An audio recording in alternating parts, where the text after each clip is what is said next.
वक्रतुण्ड महाकाय सूर्यकोटि समप्रभा। स्वागतम सुस्वागतम। खैरनार परिवार उपस्थित सर्व गणेश भक्तांचे सहर्ष स्वागत करीत आहे। शुभ कार्याच्या संकल्पांना निर्विघ्नपणे सिद्धीस नेणारे मंगलमूर्ती श्री गणराय, परकीय जुलमी सत्तेपासून ही महाराष्ट्र भूमी मुक्त करून स्वराज्य निर्माण करणारे छत्रपती शिवराय, धर्मवीर शंभूराजे, तसंच सार्वजनिक गणेशोत्सवाचे जनक स्वर्गीय लोकमान्य टिळक यांना विनम्र अभिवादन। लोकनेते लक्ष्मण भाऊ जगताप यांना भावपूर्ण श्रद्धांजली। आकर्षक विद्युत रोषणाई आणि देखाव्यांची सुवर्ण परंपरा कायम ठेवीत खैरनार परिवार सविनय सहर्ष सादर करत आहे भव्य आध्यात्मिक देखावा तुका आकाशाए वढा। अणुरणीय थोकडा, अणुरणीय थोकडा,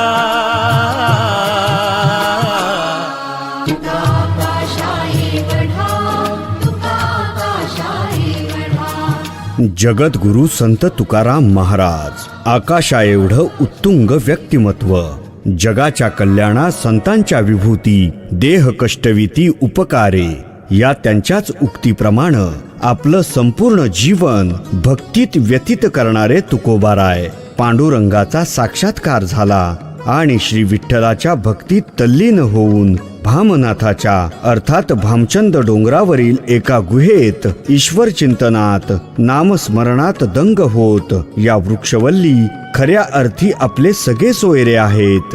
वनातील पशुपक्षीही त्या पांडुरंग परमात्म्याचे नामस्मरण करीत आहेत। या आशयाचा चैतन्यदायी भक्तिरसपूर्ण अभंग संत तुकाराम महाराजांच्या अमृतवर्षी लेखणीतून वाणीतून साकार झाला। वृक्षवल्ली आम्हा सोयरी वनचरे, पक्षी सुस्वरे आळवीती। वृक्षवल्ली आम्हा सोयरी वनचरे, वृक्षवल्ली आम्हा सोयरी वनचरे असं म्हणत संत तुकाराम महाराजांनी 17व्या शतकात आपणास वनांचं वृक्षांचं महत्व सांगितलं।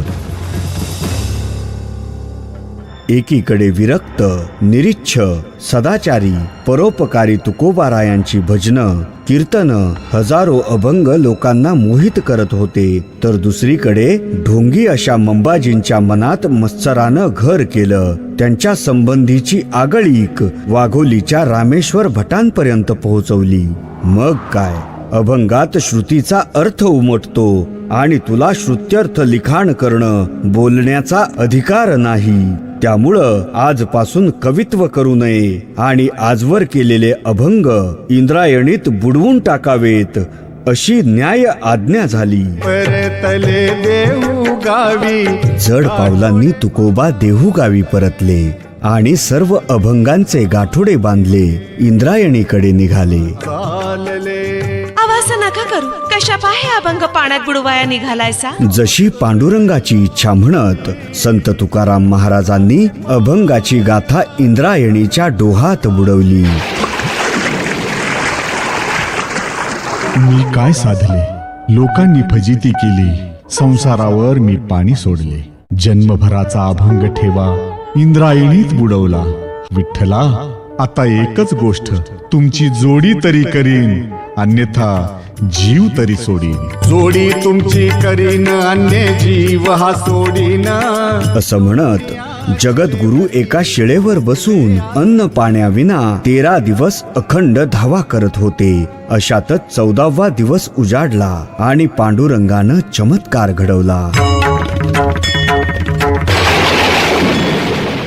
अभंगाचा तो अनमोल ठेवा इंद्रायणीच्या पाण्यावर तरंगू लागला। आनंदाचे डोही आनंद तरंग ही अवस्था तुकोबांच्या वाणीतून साकार झाली। आनंदाचे डोही आनंद तरंग, आनंदाची अंग आनंदाची अंग, आनंदाची अंग आनंदाची अंग,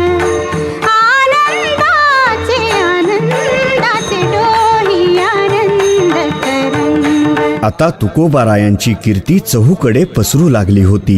हीच कीर्ती छत्रपती शिवाजी महाराजांच्या कानी पडली आणि अशा निस्वार्थी अधिकारी संतांच्या दर्शनासाठी ते निघाले थेट पुण्याजवळील लोहगावी, जिथे तुकाराम महाराजांचे कीर्तन होते. प्रणाम महाराज. विजयी व्हा. पांडुरंगाची आपणावर सदैव कृपा राहावी.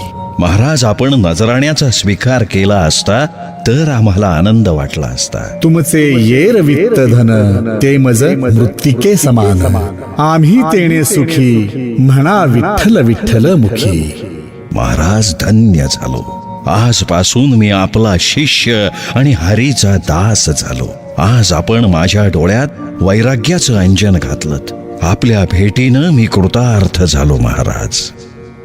याच वेळी कीर्तनात जगद्गुरूंनी परमार्थ प्राप्तीबरोबरच राजधर्म, न्यायधर्म या संबंधीची कर्तव्य कशी पार पाडावीत याचं सुंदर निरूपण केलं.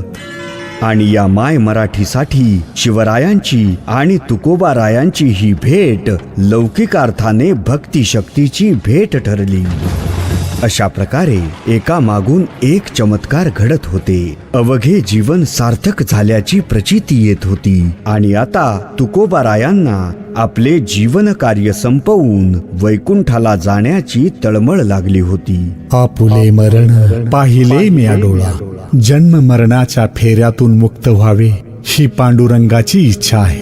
साकरेचा नव्हे ऊस आम्हा कैसा गर्भवास, जेथोनिया आलो जावयाचे तेथे, वैकुंठी परतते देह मन.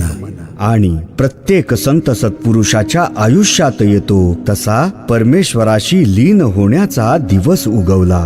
हा पावन दिवस होता फाल्गुन वद्य द्वितीया, शके 1571 अर्थात 19 मार्च 1650. गोपाळपुऱ्यात भजनी मंडळांसह तुकोबारायांनी भक्तीची पराकाष्ठा केली.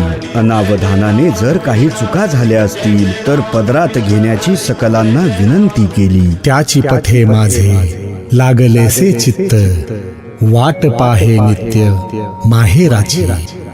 तुका म्हणे आता येतील न्यावया, अंगे आपुलिया माय बाप. आणि काय आश्चर्य, जगद्गुरु तुकोबारायांना वैकुंठास न्यावया पांडुरंगानं आपलं वाहन अर्थात गरुड धाडलं, ते याच देहूच्या पुण्यभूमीवर.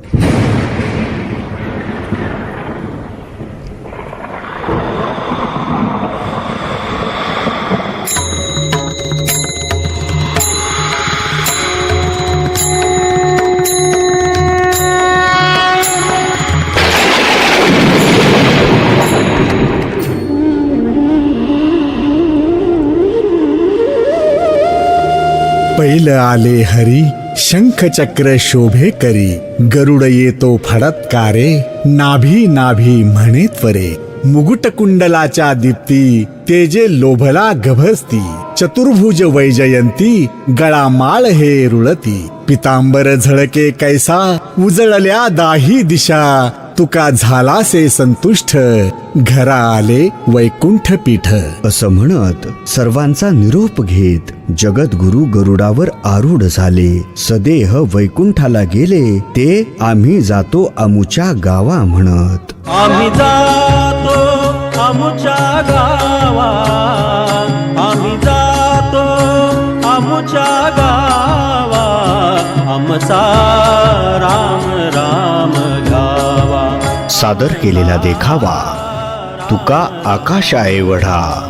धन्यवाद. आम्ही जातो आमुच्या गावा, आम्ही जातो आमुच्या गावा, आमचा राम राम घ्यावा, आमचा राम